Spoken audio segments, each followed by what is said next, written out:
ሰብስብ በልና ሚስትን ያዝ ነው ያልኩት። መጽሐፍ ቅዱስ እንደሱ ነው። የገቡ አይውጡ፣ ያልገቡ ግን እንዳይገቡ መጽሐፍ ነው የሚለው።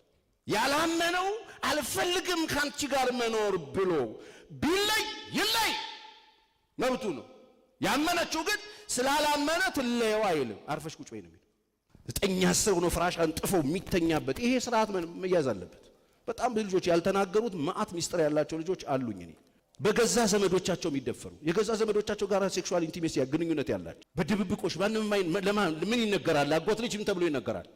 ከወንድም ጋር ምን ተብሎ ይነገራል? ከአክስት ጋር ምን ተብሎ ይነገራል? እንዲህ አይነት ነውሮች አሉ። ይሄ ነውር እንደሆነ መጽሐፍ ቅዱስ በፍጹም የሚከለክለው ጽዩፍ እንደሆነ በዚህ ጉዳይ ዘሌዋውያንን ከፍተን አንብበናል። ያላነበባችሁ ካላችሁ 18ንም ምዕራፍ 20 አንብቡት። ጋብቻ፣ ጓደኝነት፣ ሴት ከሴት ጋር ወንድ ከወንድ ጋር በፍጹም አይፈቀድም። ይህ የእግዚአብሔር ቃል ለነፍሱ ዕውቀት ሲያስፈልጋት ዕውቀት ለነፍስ አልሰጥም ያለ ውበት ውበት ብሎ የሮጠ ፍራንክ ፍራንክ ብሎ የሮጠ ንብረት ንብረት ብሎ የሮጠ ቤተሰብ ቤተሰብ ብሎ የሮጠ ለነፍሱ ቦታ ይርሰጠ ለነፍሱ ዕውቀት ስጥ ሲባል አልሰጥም ያለ መጨረሻ ላይ ካንተ ጋር ያጎሳቆልካት ነፍስ ትሄዳለች። ወቅ ነፍስ ስትሳሳ ነፍስ ስትራቆት የእግዚአብሔር ቃል ብርቅ ሲሆን ራእይ ብርቅ ሲሆን እውነት ተናጋሪዎች ብርቅ ሲሆኑ ምናምንቴ ሰዎች ይፈለፈላሉ። ያንተን ምንዝርና የሚያጸድቅ ቅባት የለም። የኛን ርኩሰት የሚያጸድቅ ጸጋም ቅባትም የለም። ሌቦች ነው ይሄን የሚያደርጉት። ከነውም ብድና ተቀብተሃል ካሉ ይኸውልህ በቁምህ እየቀበሩ የእግዚአብሔር ፍቃድ መቀደሳችን። 4 ሚስቶች ስለነበሩት ንጉስ ነው። እነዚህ 4 ሚስቶች የነበሩት ንጉስ ደግሞ ሁላችንንም የሚወክል ነው። ሁላችንም 4 ሚስት አለን አለችኝ። በስመ አብ ወልድ እና እነዚህን 4 ሚስቶች በሚያስገርም ሁኔታ አስረዳችኝ። እነዚህ 4 ሚስቶች የነበሩት ንጉስ የሚሞትበት ጊዜ ቀረበና ሊሞት ሲል በጣም የሚወዳት በጣም የሚያቀርባት በጣም የሚንከባከባት 4ኛ ላይ ያገባትን ሚስቱን ይጠራትና እኔ ልሞት ስለሆነ አብረሽኝ ትቀበሪያለሽ ወይ ብሎ ጠየቃት። አም ሶሪ እኔ አብረህ ልቀበር አልችልም። እንደዚህ እየተንከባከብኩሽ እንደዚህ ቦታ እየሰጠውሽ ከሌሎቹ ሚስቶች ሁሉ በላይ ትኩረት እየሰጠውሽ አም ሶሪ ይቅርታ ብላው አልቀበርም ብላ ሄደች። ከዛ 3ኛው ሚስቱ ጋር ሄደና 3ኛው ሚስቱ ጠየቃት። ያው መሞቴ ነው፣ እንዴት እንደምወድሽ ታውቂያለሽ፣ ስለዚህ አብረሽኝ ትቀበሪያለሽ ወይ ብሎ ጠየቃት። አብሬህ ልቀበር አልችልም፣ ይቅርታ አድርግልኝ፣ እኔ አንተ ስትሞት ሌላ ሰው አግብቼ ላይፍን መቀጠል ነው ፈልገው እና ይቅርታ አብሬህ ልቀበር አልችልም አለችው። ከዛ 2ኛዋን ጠየቃት። 2ኛዋን ሚስቱን ደግሞ አብረሽኝ ልትቀበሪ ትችያለሽ ወይ ብሎ ጠየቃት። በጣም በቃ ያዘነ ነው ያለው፣ ሚስቶቹ የሚሆኑ አይደሉ። 2ኛዋን ሲጠይቃት አም ሶሪ አብሬህ መቀበር አልችልም፣ ግን የቀብር ስርዓት ላይ መገኘት እችላለሁ። ያንተ ቀብር ስርዓት ላይ ሽኝቱ ፕሮግራም ላይ ይኖራለሁ አልቀርም አለችው። እና 3ቱም በእንደዚህ አይነት ሁኔታ ሄዱ። 4ኛዋን ሳይጠይቃት ችግር የለም እኔ አብሬህ እቀበራለሁ አለችው አለች። አብሬህ እኔ እቀበራለሁ አለችው። እና ምን ልትነግረኝ ነው ብዬ ሰማዋት፣ ጆሮዬንም ልቤንም ከፍቼ። ይኸውልህ ባብዬ እነዚህ 4 ሚስቶች ማለት የመጀመሪያ ሚስት አምሶሪ ብላ ሄደችው። ሰዎች ሁሉ ጊዜ በጣም ትልቅ ቦታ የሚሰጡት ውበታቸው፣ ዋጋ የሚከፍሉለት ሚስታቸው፣ ውበታቸው፣ ደምግባታቸው የኔ የሚሉት በጣም ኢንቨስት የሚያደርጉበት ሁሉ እንክብካቤ የሚያደርጉለት ነገር በጣም እየተደነቁ ነው። 3ኛዋስ ቀብር ስርዓቱ ላይ ይገኛል ያለችው ደህና ትመስላለች አልኳት። እሱ ደግሞ ቤተዘመድ ነው አለች። ቤተሰብ ነው፣ ቤተዘመድ ነው። አንዳንድ ሰው ያገባው ቤተሰቡን ስለሆነ ቤተሰብ ቀብር ስርዓት ላይ ነው እንጂ የሚገኘው አብሮ አይቀበርም። ኦኬ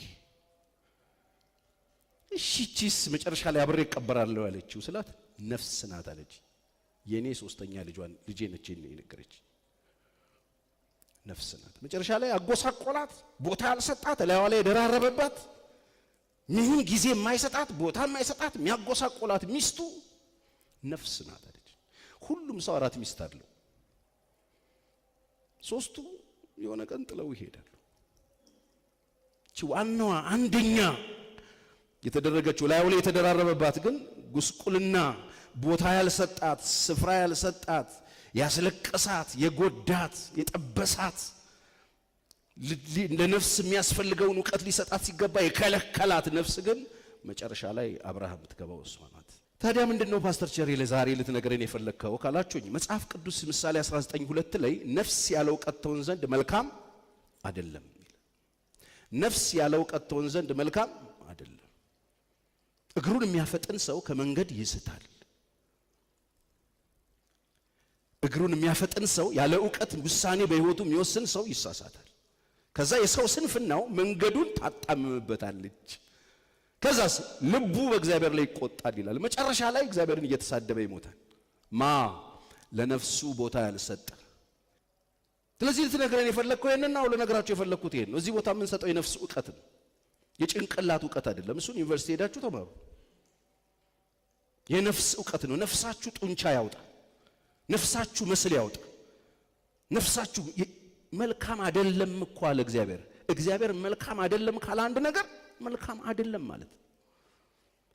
ስለዚህ የምንሰጠው ይሄንን ነው፣ ይሄንን ነው። እዚህም ያለ እዛም ያለ ሰው የሚሰማን ሰው የምንሰጠው የነፍስ ዕውቀት ነው። ለነፍስህ የሚጠቅምህ ነው። ለዛሬም ለነገም ለዘላለምም የሚጠቅም በእግዚአብሔር ፊት የሚቆም ሰው ነው እየሰራን ያለን። ነፍሴ ክብር አለኝ። በቃ አክብሩ። ነፍሳችሁን ስታከብሩ ነው ቁጭ ብላችሁ የምትማሩት። ጌታ የተመሰገነ ይሁን። እንግዲህ የጀመርነው ሐሳብ አለ። እንግዲህ እንደ እግዚአብሔር ፍቃድ የሆነ ትዳር እንዴት ነው ምን መሰረተው የሚለውን አንስቼ በጸሎት በጣም መሰረታዊ በቃ ሌላ ነገር የመጀመሪያው በጸሎት ነው ምን መሰረተው ብለናል። ጋብቻችን ጌታ እንዲሰራልን ለእግዚአብሔር አደራ እንሰጣለን። የወጣቶች ወጣትነታችሁ በእግዚአብሔር ፊት ጸልዩ፣ ኑሯችሁን ጸልዩ እንዳትሳሳቱ እግዚአብሔር እንዲመራችሁ። ክርስቲያኖች በእግዚአብሔር መንፈስ የሚመሩ ናቸው። በእግዚአብሔር መንፈስ የሚመሩ እነዚህ የእግዚአብሔር ልጆች ናቸው ስለሚል የምር እግዚአብሔር መንፈስ ይሰራል። እሺ የልጆቹን የሚመራ አምላክ ነው ያለን። በጌስ አይደለም የምንኖረው። በጌስ ቅንድር እየነቀል እንደሰራ ነው መልስ የሚሰራ ክርስትና የለም። ተጋላችሁ ድሮ ቀሽም ተማሪ ነበርኩ። የትምህርት ቤት ማናቀው በተለይ ምርጫ ከሆነ ቅንድብ ነው የምንነቅለው። 3 ከሆነ 3 ቁጥርን ታጠቁራል። እንደዚህ አይነት በጣም ሰው ሁሉ መላጣ ነበር የሚሆነው የፈተና ሰሞን። እንደዚህ የሚገመት ክርስትና የለንም። በምሪት ነው የምንኖረው። መሪ አለን። እስቲ እግዚአብሔር እረኛዬ ነው በሉ። እግዚአብሔር እረኛዬ ነው። እረኛ አለን፣ መሪ አለን፣ ተናጋሪ አለን፣ መንገድ የሚያሳይ አለን። ስለዚህ ከጌታችን ጋር በጎቼ ድምጼን ይሰማሉ አለ። በጎቼ ያውቁኛል አለ። ስለዚህ አባታችንን አውቀነው አባታችን ድምጽ ምንኖር ሰዎች ነን እና እሱም መስማት አለብን፣ መጸለይ አለብን። ፍቃዱን እንዲያሳውቀን ንገረኝ ብለን በእግዚአብሔር ፊት ራሳችን መጸለይ አለብን። መጸለይ ነው ያልኩት፣ ማጸለይ አላልኩ። መጸለይና ማስጸለይ ይለያያል። ስለዚህ ራሳችሁ መጸለይ አለባችሁ። ከእግዚአብሔር ጋር ዋን ቱ ዋን ሚቲንግ ይኖራችሁ፣ ከአባታችሁ ጋር ጊዜ ይኖራችሁ። እንደገና ደግሞ በጋራም እንደዚህ የምትጸልዩበት ጊዜ ይኖራችሁ። ከና ዋን ቱ ዋን ያላችሁን ነገር አበላሽታችሁ እስቲ ምን አለ ስለኔ የሚለው በጣም የወደቀ የክርስትና ሕይወት ከናንተ ቤት ይመታ። ሰው እየሰማላችሁ አትኑሩ። እግዚአብሔር እረኛችሁ ከሆነ እግዚአብሔር አባታችሁ ከሆነ ለምንድን ነው በአማላጅ የምታዋሩት? እነዚህ እግዚአብሔርን የምትሰሙት መሆን አለባችሁ። ጋብቻችሁ እግዚአብሔር እንዲባርከው። ሌላ የጋብቻ ትምህርት መማር አለብን። እንደ እግዚአብሔር ፈቃድ የሆነውን ትዳር ለመመስረት ምን እናድርግ? የጋብቻ ትምህርት መማር አለብን። በወላጆቻችን ማስተማር ነበረባቸው። አላስተማሩንም። ያስተማሩን ሊኖሩ ይችላሉ። እኔን አላስተማሩኝም። እዚህ ደግሞ የምትማሩ ሰዎች ትናንት አላስተማሯችሁምና እናንተም የማታስተምሩ እንዳትሆኑ፣ ለበላተኛ ልጆቻችሁ እንዳትሰጡ። በእናንተ ዘመን እንዳለ አይነት ሰይጣን አይደለም። የጨመረ ልምድ የጨመረ ሰይጣን ነው ልጆቻችሁን የሚጠብቀው። ልምድ በደንብ ያዳበረ ሰይጣን ይጠብቅላችኋል ልጆቻችሁ። ስለዚህ ልጆቻችሁን የምታስተምሩ፣ ቤተክርስቲያንም እንደዚሁ የጋብቻ ትምህርት የምታስተምር መሆን አለባት። መማር አለብን። እንደ እግዚአብሔር ፍቃድ የሆነ ቤትና ቤተሰብ ለመመስረት ካስፈለገ። ሌላው የግብረ ስጋ ግንኙነትን በተመለከተ አንስቻለሁ። ጥቅሙና ጉዳቱን የሚል ነገር ትንሽ ነገር ተናግሬያለሁ። በመጨረሻ ከዘመድ ጋር ስለመጋባት ነበራችኋል? አነበባችሁት? በጣም የሚገርም ነው። ከዘመድ ጋር በጣም በተለይ በመቀራረብ ዝም ብሎ መሬት ለመሬት በጣም ማአት የሚሄዱ ሰዎች አሉ። እኔ ትናንት እንደዚህ አይነት ኬዝ ነበረኝ። ዘመድ የሚባል ቤት ያላስተናግድም የምትል ሚስት መጣ። ባልየው ለምንድን ነው የማታስተናግጂው? ቤተሰብ እንዴት አይጥየ ኖ አለች።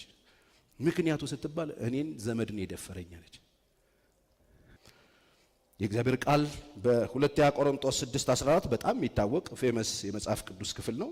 ከማያምን ጋራ በማይመች አካሄድ አትጠመዱ።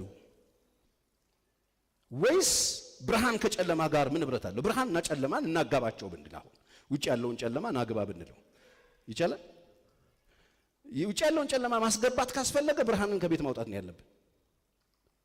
በቃ ብርሃንና ጨለማ ሲጋቡ ሁሉ ጊዜ እንደዚህ ነው። በዚህ በኩል ጨለማ ይወጣል፣ በቃ ተለምኖ ሲገባ ብርሃን በዚህ ይወጣል። አረቅ ብትዳራችሁ ይሻላል ብለ ብርሃንን ጎትተህ ስታስገባው ጨለማ ይወጣል። ሁለቱ አብረው መኖር አይችሉም። ብርሃንና ጨለማ ምን ህብረት አላቸው? በብርሃንና በጨለማ መካከል ያለው ልዩነት ነው ያለው። ስለዚህ በጣም በተለያየ መንገድ ሄዳችሁ ፍቅር ያዛችሁ፣ ፍቅር ያስያዛችሁ ሌላ ችግር ውስጥ ያላችሁ ሰዎች ምንድነው መፍትሄው የምትሉ፣ ስንጋባ ነገሩ አይቀየርም ወይ የምትሉ፣ አይቀየርም ይቅርባችሁ፣ ቢቀየርም ይቅርባችሁ። ከእግዚአብሔር ዓላማ ጋር ተጣልታችሁ ገብታችሁ ህይወታችሁን አታመሳቅሉ። መጽሐፍ ቅዱስ የተጻፈው ለትምህርታችን። የሚሰማኝ ቢኖር ነው የሚለው በእርጋታ ይቀመጣል። ከመከራ ስጋት፣ ነገ ከሚመጣ መከራ ስጋት ምን ያደርጋል? የነገን መከራ ስጋት ውስጥ እንዳትገቡ የሚረዳችሁ ከማያመን ጋር አትያያዙ፣ ይቅርባችሁ፣ አትጠመዱ። ለእግዚአብሔር ቤተ መቅደስ ከጣዖት ጋር መጋጠም አለው። እኛ የሕያው የእግዚአብሔር ቤተ መቅደስ ነንና፣ እስቲ እኔ በሉ የሕያው የእግዚአብሔር ቤተ መቅደስ ነኝ። እንዲሁ ለእግዚአብሔር ተናገር እንዲህ ሲል በእርሱ እኖራለሁ፣ በእነርሱ እኖራለሁ፣ በመካከላቸው እመላለሳለሁ፣ አምላካቸው እሆናለሁ፣ እነርሱም ሕዝቤ ይሆናሉ፣ መቅደስ ሲሆኑ። ስለዚህ ጌታ ከመካከላቸው ውጡና የተለያችሁ ሁኑ፣ እርኩስን አትንኩ ይላል። ውጡ፣ ይቅርባችሁ። አሁን አግብታችሁ የማያምን ባል ያላችሁ፣ የማያምን ሚስት ያለ እረረሽና ፓስተር ቸሬ ቤት በኩል ነው የሚወጣው ማለት አትችልም። ለአንተ ደግሞ መድኃኒቱን እነግርሃለሁ። አረፋ ቁጭ በል። የእግዚአብሔር ቃል ይሄን ነው የሚናገረው። ያመነና ያላመነ ተጋብቶ የኖሩ ሰዎች ካሉ አርፈው ይቀመጡ ነው የሚለው። ያልገባ ግን እንዳይገባ፣ የገባና የሚኖር የሚያምን ሚስት ያለው የማያምን ባል ያላት፣ የሚያምን ባል ያለው የማታምን ሚስት ያለው ምን ያድርግ? አረፈ ስብስብ ብለህ ቁጭ በል፣ ሂስህን ዋጥ። ከዚህ በፊት ይህን ትምህርት ሳስተምር በጣም አንድ እህት ቅድስና ገባት። ከዛ ሄደችና እንዳትነካኝ አንተ እርኩስ ምናምን ማለት ጀመረች። ኧረ እባክሽ እኔ እንደዚህ አላስተማርኩሽም፣ ስነ ስርዓት አፍንጫሽን ቢልሽ እኔ የለሁበት። እኔ እንደዚህ አላስተማርኩሽ። ሂጂና ቀፊው፣ እየጸለሽ ቀፊው፣ ሂጂና ቀፊ። ፓስተር ቸር ያስተምረናል ቅዱስ ነኝ እኔ አንተ እርኩስ ነህ አይባልም። ሰክሮ ሲመጣ ደረቱን ድግፍ አድርገሽ ሲያስመልስ ከዛ ቀዝቃዛ ውሃ ስጪውና ጠዋት ሱስ ፍትፍት ምናምን እየሰጠሽ እንደዚህ ነው የሚያዘው። እምቡርምቡራት በእኔ ያላልኩሽ፣ እኔ ሰብስብ በእኔ ያዢ ነው ያልኩት። ሰብስብ በልና ሚስትን ያዝ ነው ያልኩት። ዛሬ የማያምኑ ሚስቶች አግብተው የሚሰቃዩ፣ የማያምን ባል አግብተው የሚሰቃዩ ስፍር ቁጥር የሌላቸው ብዙ ሰዎች አሉ። የነሱን ዕጣ ፋንታ የእናንተ እንዳይሆን ነው ዛሬ ማወራላችሁ። እኔም እቀበላችኋለሁ፣ እናንተም አባት ሆናለሁ፣ እናንተም ለኔ ወንድ ልጆችና ሴት ልጆች ትሆናላችሁ። እግዚአብሔር ያለው ይሄንን ነው። ስለዚህ ከማያምን ጋር ሄዶ ይሁን ነገር ውስጥ የሚገባ ሰው ከእግዚአብሔር ዓላማ ጋራ ከእግዚአብሔር ፕሮግራም ጋራ የእግዚአብሔርን ዓላማ እየተቃወመ ነው። ትዕቢተኞችን እግዚአብሔር ምን ይላል? ይቃወማል። ለትሑታንስ ጸጋን ይሰጣል። እሺ ለሚሉ ትሑት ማለት ለቃሉ የሚገዙ ለቃሉ የሚንቀጠቀጡ ቃሉን የሚያከብሩ እግዚአብሔርን አክብረው የሚኖሩ ራሳቸውን ለእግዚአብሔር የሰጡ ማለት ነው። ትሑታን ማለት እግዚአብሔር የሚለውን እሺ የሚሉ ማለት ነው። እምቢ የሚሉና የሚያምፁ ትዕቢተኞች እነሱን ደግሞ እግዚአብሔር ይቃወማቸዋል። ስለዚህ በህይወታቸው ዘመን ሁሉ እግዚአብሔር እየተቃወማቸው የሚኖሩ ሰዎች ይሆናሉ።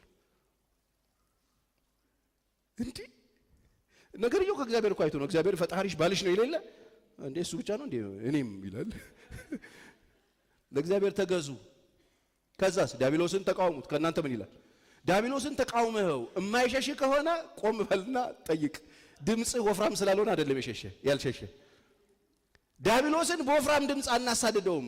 በጣም የሚያሳዝኑኝ ብዙ እህቶች አሉ። ድምጻቸውን ሳውንድ ቦክሳቸውን ቀደው ቁጭ ያሉ ካልጮሁ ነብይ የሆኑ የማይመስላቸው ሰዎች አሉ። ኧረ እባክሽ ተይ፣ በሰላም በሶፕራኖ ቀጥይ አርፈሽ ቤዝ ካልሆነ በድምፅ ቀደውታል። በጣም ብዙ ሴት ሳውንድ ቦክሱን ቀደው። ለምን ሲባል ሴጣን እንደዚህ ድምፅሽ ስለቀደድሽ አይወጣም። ሴጣን የሚወጣው መጽሐፍ ቅዱስ ለእግዚአብሔር ምን አድርጊ ተገዥ። ከሴት ጋር እንደሚተኛ ከወንድ ጋር ቢተኛ ሁለቱ ጸያፍ ነገር አድርገዋል፣ ፈጽመው ይገደሉ፣ ደማቸውም በላያቸው ነው ይላል። በጣም ስለሰለጠንክ፣ በጣም ስላደክ፣ በጣም ስለተማርክ፣ በጣም ስለተፈላሰፍክ አይቻልም። ይህ የእግዚአብሔር ቃል ነው። መጽሐፍ ይወገር ነው የሚል። በኮብልስቶን ጭፍጭፍ አድርጉና ግደሉት፣ ደሙ በራሱ ላይ ነው ይላል። አይገርምም? ፓስተር ቸሪ አሁን አስፈላጊ ነው። አዎ አስፈላጊ ነው። እወቁት ዝም ብላችሁ አየሩ ይስማ። ነግሬያችኋለሁ። እኔ ቢሮ ሴትና ሴት አፋትቻለሁ። ስለዚህ እንደዚህ አይነት ቀልድ የጀመራችሁ ሰዎች አላችሁ። አልፎ አልፎ አሁን ቲክቶክ ያለው እያሉ ሰዎች ጋብዙ ሳይ የኛ የሆነ ነገር አይቼ ሲቀጥል የሆነ ሴቶች ሲላላሱ ያለው እናንተም ላይ ይመጣል ወይስ እኔ ብቻ ላይ ነው? እኔ ለማናደድ ይመስለኛል እኔ ጋር ይመጣል። እንደዚህ የሰለጠንሽ የምትሟዘዢ ያው መጽሐፍ ይወግርሻል። ይሄ እግዚአብሔር ቃል ይወገር ነው የሚለው። ደምሽ በላይሽ ላይ፣ ደምህ በላይ ላይ ነው። ስልጣኔ መስሎ አጓጉል ነገር የጀመራችሁ ስርቻ ለስርቻ የምትርመጠመጡ ክልክል ነው። ከወንድ ጋር እንደምታደርግ ሴት ከሴት ጋር ብታደርግ፣ ከሴት ጋር እንደሚያደርግ ወንድ ከወንድ ጋር ቢያደርግ ይሙት ይገደል፣ ደሙ በራሱ ላይ ነው ይላል። ይሄ የእግዚአብሔር ቃል ነው። ስለዚህ ስለ ጋብቻ ሲታሰብ መቼም የማይሆን እኔ በህይወት መሬት ላይ እያለሁ መቼም የማይሆን ነው። እኔ ባለሁበት ዘመን እስቲ እናንተም ባላችሁበት ዘመን የማይሆን ከሆነ ከኔ ጋር የምትስማሙ ከሆነ በደንብ አሜን በሉ። እስቲ እዛም ያላችሁ በደንብ አሜን በሉ። እስቲ በእኔ ዘመን ይሄ አይሆንም በሉ። እስቲ አይሆንም። ይፈለፈላሉ፣ ቸርች ውስጥ ይፈለፈላሉ። ዓለም ላይ አይደለም፣ ቸርች ውስጥ ይፈለፈላሉ። በሴሎ የሆነው ይሄ ነው። ሴሎ መቅደስ ላይ የሆነው ኤሊ የነበረውን የክህነት ስራ ሰውና እግዚአብሔርን ለማገናኘት እግዚአብሔር የሾመው ሰውዬ ስራውን አቁሞ ዱካ ላይ ሲቀመጥ ምናምንቴዎች በዙ። ቸርች ውስጥ እርኩሰት በዛ። እንደ ዘንቢል ታቦቱን ይዘው የሚንቀሳቀሱ ሰዎች ተነሱ። ዛሬ እንደተነሱት ሰዎች ምናምንቴ አገልጋዮች እግራቸውና እጃቸው በደም ተጨማልቆ አስወርደው ሰው እየገደሉ ቆመው ፎጣ ይዘው የሚዘሉ ሰዎች ረቡ። ለምን ካልከኝ የእግዚአብሔር ቃል ጠፋ። ራእይ ብርቅ ሆነ። እውነት ተናጋሪዎች ብርቅ ሆኑ። መልእክተኞች ብርቅ ሆኑ። ወንበዴዎች በዙ። የዛን ጊዜ ይፈለፈላል። በምዕመናን መካከል ነው የሚሆን። ምናምንቴዎች በዙ። በእኔ ዘመን አይሆን። በጌታ በኢየሱስ ክርስቶስ ስም ከለክላለሁ። ሲቀኝ እጃችሁን ከፍ አድርጉ። ከምድሬ ላይ ከሕዝቤ ላይ በጌታ በኢየሱስ ክርስቶስ ስም የግብረ ሰዶም መንፈስ ይመታ። ይዛው የምትመጣው ኮልኮል አይደለም በረከት፣ ከእግዚአብሔር ዘንድ ሞገስን ይቀበላል። ሚስትን ያገኘ ልክ እንደዚህ ባልም ያገኘ ነው እንጂ የባል ምን አለው ስንት አለው የሚነበብ ነገር አለው እንዴ ምናምን አትበይ። ባል ያገኘ ነው የሚለው። አንድ ወንድም ምን አለኝ፣ ቸርዬ በጣም ነው የሚያሳዝነው። በዚህ ዘመን እኮ ያሉ እህቶች አለ ፍራንክ ስንት እንደሆነ ያውቃሉ ኪስ ሳይገቡዋል። በጣም ገረም። ምን ማለት ነው አልኩት። አታውቅም አለ። እንዴት አርጋ ቀይ እንደምትሰጥ አታውቅም አለ። ኪስ ባዶ ሲሆን ያውቃሉዋል። እንደዚህ ነው የሚያሟችሁ። ስለዚህ ሰው አግቡ። አገቢው ሴትዮ ቅድስና ያለሽ መሆን አለብሽ እያልኩ፣ ቅድስና ወሳኝ ነው። ወሳኝነቱ ማመን አለብህ ነው። ቅድስና በጣም አስፈላጊና ዋና ነገር እንደሆነ ካላወቅህ እኮ ነገር ርምጥምጥ ነው የምትሆን። በጣም አስፈላጊ ነገር ነው። መጽሐፍ ቅዱስ 2 ቆሮንቶስ ምዕራፍ 11:3 በጥቂት ሞኝነቴ ብትታገሱኝ መልካም ይሆን ነበረ፣ ቢሆንም በእርግጥ ታገሱኝ ይላል ጳውሎስ። በእግዚአብሔር ቅንነት እቀናላችሁ፣ በእግዚአብሔር ቅናት እቀናላችኋለሁ። እንደ ንጽሕት ድንግል እናንተን ለክርስቶስ ላቀርብ ለአንድ ወንድ አጭቻቸዋለሁና ይላል። ሁል ጊዜ ትጋቱ እናንተ ንጽሕት አድርጌ ለአንድ ወንድ አጭቻቸዋለሁ፣ ቅድስናቸውን ለክርስቶስ እንዲኖሩ። የጳውሎስ ሥራ ሰዎቹን ለክርስቶስ መለየት ነው። ለክርስቶስ ንጹሕ ማድረግ። ተዘጋጁ፣ ለክርስቶስ ኑሩለት። ክርስቶስ የሚፈልገው አይነት ሕይወት ያዙ። ቅድስና ማለት ለክርስቶስ መኖር ማለት ነው። ለክርስቶስ መለየት ማለት ነው። በንጽህና እሱን እየጠበቁ እሱን እየናፈቁ ከእሱ ጋር እንደምትገናኝ ሙሽራ ራስን እያስቆነጀሽ መጠበቅ ማለት ነው። ኢየሱስ ይመጣል። ሙሽሪት ኢየሱስ ይመጣል። ስለዚህ ሙሽራ ስላለሽ ለሱ ለአንድ ወንድ እንደታጨች ሙሽራ አጭችሻለሁ ለዛን ቀን ነው መሰራው አለ። ስለዚህ ተቀደሱ። ለክርስቲያኖች ቅድስና ወሳኝና ዋና ነገር ነው። አንደኛ ተሰሎንቄ ምዕራፍ 4 ከ1 እስከ 8 እንግዲህ በቀረውስ ወንድሞች ሆይ ልትመላለሱ እግዚአብሔርንም ደስ ልታሰኙ እንዴት እንዲገባችሁ ከኛ ዘንድ ተቀበላችሁት እናንተ ደግሞ እንድትመላለሱ ከፊት ይልቅ ትበዙ ዘንድ በጌታ በኢየሱስ እለምናችኋለሁ እንመክራችሁም አለን። በጌታ በኢየሱስም የትኛውም ትእዛዝ እንደሰጠናችሁ ታውቃላችሁና ይህ የእግዚአብሔር ፈቃድ መጽሐፍ ያዛችሁ አብረን ብናነብ ደስ ይለኛል። ይህ የእግዚአብሔር ፈቃድ እርሱም ምናችሁ ነው? መቀደስ። የእግዚአብሔር ፈቃድ በእኔ ህይወት ምንድነው የሚል ጥያቄ ካላችሁ ወጣቶች መቀደሳችሁ። የእግዚአብሔር ፈቃድ በእኔ ህይወት ምንድነው? ማን ኦፍ ጋድ ተናገርብኝ፣ ልናገርብህ፣ ተቀደስ። መቀደሳችሁ የእግዚአብሔር ፈቃድ እርሱም ምንድነው? መቀደሳችሁ ነውና። ከዛስ ቁጥር 5 ከዝሙት እንድትርቁ በዝሙት እንድትዘፈዘፉ አይልም። ከዝሙት እንድትርቁ እግዚአብሔርን እንደማያውቁ አሕዛብ በፍትወት ምኞት አይደለም እንጂ እንደ አሕዛብ አትሁኑ። ከዝሙት ራቁ ክርስቲያኖች። የእግዚአብሔር ፈቃድ ለክርስቲያን ምንድነው? ወጣት ክርስቲያን፣ ያገባ ክርስቲያን፣ ያገባ ትልቅ ሰውዬ፣ ትንሽ ሰውዬ፣ ሴት ወንድ ክርስቲያን ከሆነ ምንድነው የእግዚአብሔር ፈቃድ? መቀደስ። እያንዳንዱ የራሱን ዕቃ በቅድስናና በክብር ያገኝ ዘንድ እንዲያውቅ የራስህን ዕቃ በቅድስና ጠብቅ የሚለው አትዝረክረክ። እያንዳንዱ ከእናንተ መካከል እያንዳንዱ ሰው የራሱን ዕቃ በቅድስና ይጠብቅ። አስቀድመን ደግሞ እንዳልናችሁ እንደመሰከርንላችሁ ጌታ ስለዚህ ነገር ሁሉ የሚበቀል ነውና ዕቃውን አልጠብቅም ብሎ ይበቀላል። በዚህ ጉዳይ በቀላል እግዚአብሔር ይበቀላል። የሚበቀል ነውና ማንም በዚህ ነገር አይተላለፍ። ማንም ሰው በዚህ ጉዳይ ሞኝ አይሁን። እግዚአብሔር ይበቀላል። ስለዚህ ክርስቲያን ወጣቶች ምን ተቀደሱ፣ ለዩ ራሳችሁን ለእግዚአብሔር፣ ራሳችሁን ጠብቁ፣ በእግዚአብሔር ፊት ሁኑ። ቢወድቅስ ትነሳላችሁ። እግዚአብሔር መሐሪ ነው። እኔ የጽድቅ አካውንት ላስከፍታችሁ አይደለም፣ የእግዚአብሔርን እውነት ልነግራችሁ። የደጉ ጌታ ሐሳቡ፣ ፕላኑ፣ ፍላጎቱ፣ ፈቃዱ ክርስቲያኖች ላይ ምንድነው ካልከኝ እንድንቀደስ፣ ራሳችን እንድንጠብቅ፣ እያንዳንዱ ሰው የራሱን ዕቃ እንዲጠብቅ። ይሄንን አላውቅም ብሎ ቢተላለፍስ እግዚአብሔር ይበቀለዋል። አትተላለፍ፣ ሞኝ አትሁኑ። ሰይጣን በጣም እየበሸቀ ነው ታውቃላችሁ። በጣም እየተናደደ ነው። መታችሁ መማራችሁ ያበሽቀዋል። የኔ እውነት መናገር ያበሽቀዋል። ይፈልገኛል፣ አያገኘኝም። እኔ የለውም እግዚአብሔር ተሰው ጠፍቻለሁ። እናንተም አትገኙ።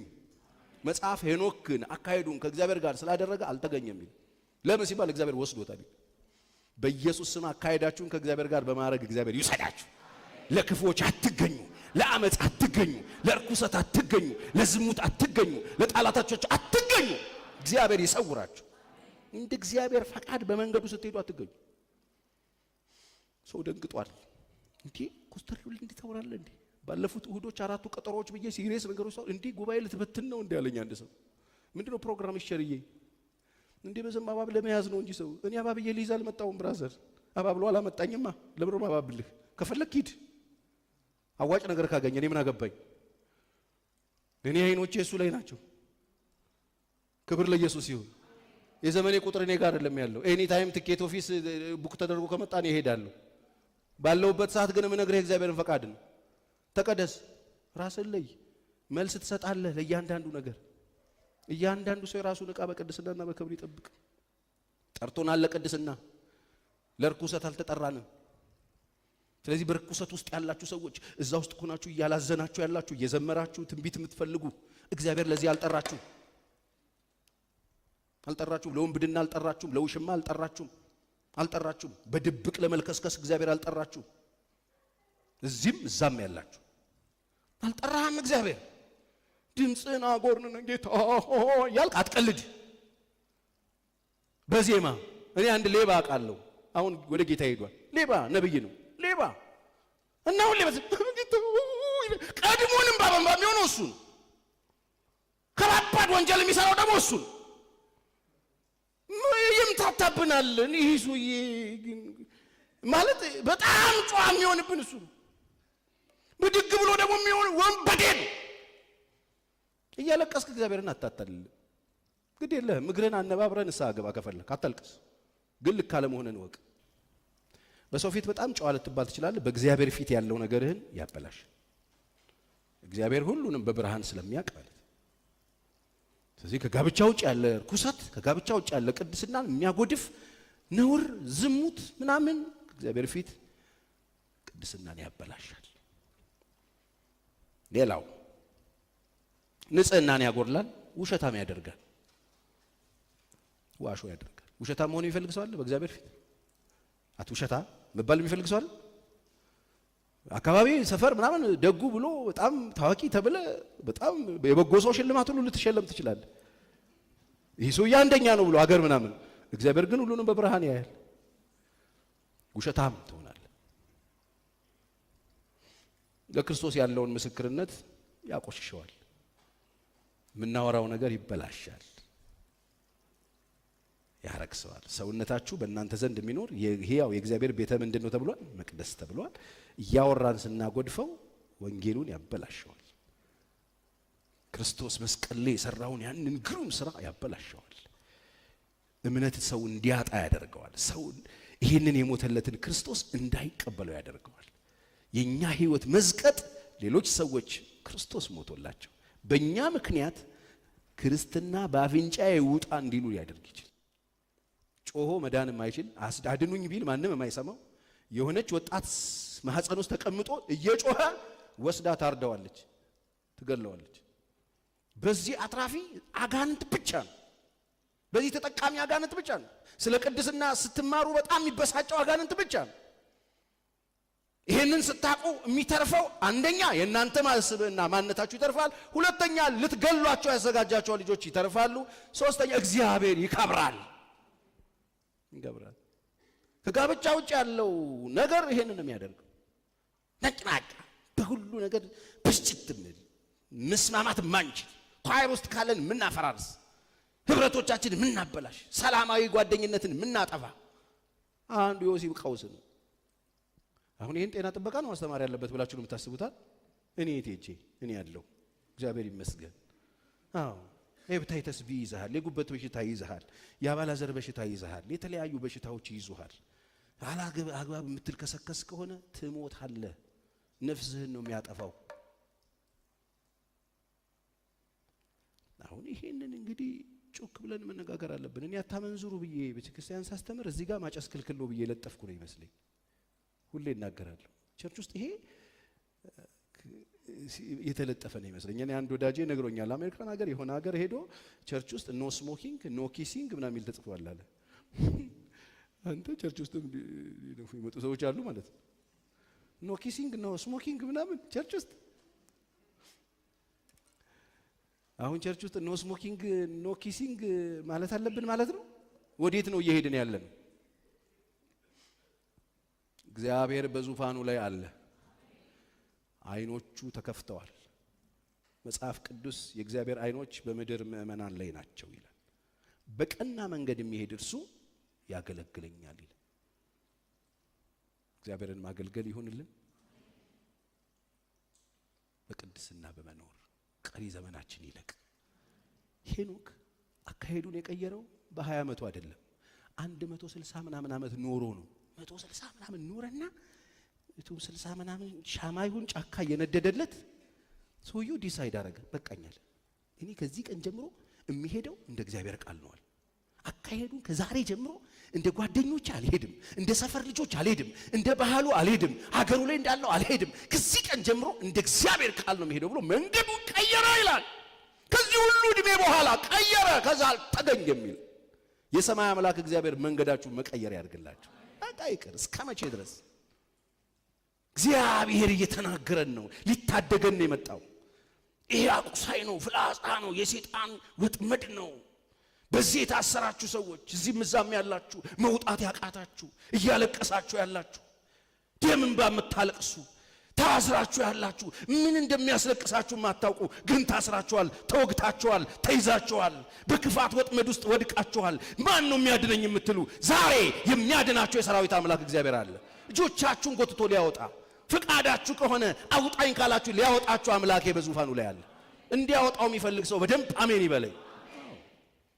በድርጊት የረከሳችሁ፣ በሐሳብ የረከሳችሁ፣ በዝግጅት ላይ ያላችሁ ለመርከስ ፕሮግራም ያላችሁ፣ ቀጠሮ ያላችሁ አምላኬ ያውጣችሁ። በጠላት ፍላጻ ተወግተው የሞቱ ብዙዎች ናቸው። እግዚአብሔር ይርዳን። እንግቶቻችንን ዝቅ አድርገን